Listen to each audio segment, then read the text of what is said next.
శేఖర్ కమ్ముల దర్శకత్వంలో రూపొందుతున్న కుబేరా ఒక గ్యాంగ్స్టర్ కథ ఆధారంగా తెరకెక్కుతుంది. జనరల్లీ ఆయన సినిమాల నేరేషన్ చాలా స్లోగా ఉంటుంది, అందుకే రన్ టైం ఎక్కువగా ఉండే అవకాశం ఉంది. ఇప్పుడు చూస్తే ఎక్కువ రన్ టైం ఉన్న సినిమాల మీద ప్రేక్షకుల స్పందన కూడా మారిపోయింది. బాహుబలి, త్రిబులర్ లాంటి సినిమాలు కూడా 3 గంటల 2 నిమిషాలు నిడివిడితోనే విడుదలయ్యాయి, కానీ ప్రేక్షకులు బాగా ఆస్వాదించారు. అంతేకాక ప్రస్తుతం పాన్ ఇండియా ట్రెండ్ నడుస్తుండటంతో సినిమా నిడివి పెద్దగా సమస్యగా మారడం లేదు. లియో, దేవరా, సలార్ లాంటి సినిమాల రన్ టైం కూడా 3 గంటల పైనే. ఈ సినిమాల మీద టాక్ డివైడెడ్ గా వచ్చినా లెంగ్త్ ఎక్కువ అన్న కామెంట్ ఎక్కడా పెద్దగా రాలేదు. యానిమల్ అనే హిందీ సినిమా అయితే ఏకంగా 3 గంటల 21 నిమిషాల నిడివిడితో విడుదలై మంచి హిట్ అయ్యింది. తెలుగు ప్రేక్షకులు కూడా ఈ సినిమాను ఆస్వాదించారు. మొన్న వచ్చిన పుష్ప 2 కూడా 3 గంటల నిడివిడితోనే వచ్చింది. ఇది ఏం చూపిస్తోంది అంటే కథ, బలం, ఎమోషన్ ఉంటే నిడివి ఎక్కువైనా ప్రేక్షకులు ఆమోదిస్తారు. అయితే ఒక చిన్న లోపం వచ్చిన ఫలితం పూర్తిగా మారిపోతుంది. ఇప్పుడు జూన్ లో విడుదలవుతున్న చాలా సినిమాలు కూడా 3 గంటల పైనే నిడివిడితో ఉన్నాయి అని సమాచారం. వాటిలో కుబేరా గ్యాంగ్స్టర్ స్టోరీ, నెమ్మదిగా నడిచే కథ, కన్నప్ప, హరిహర వీరమల్లు పీరియాడిక్ చిత్రాలు, చారిత్రక నేపథ్యం అండ్ యాక్షన్ సన్నివేశాలు, Kingdom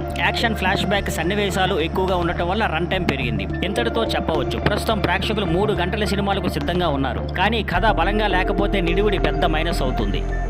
thank you for watching. Please like, share and subscribe.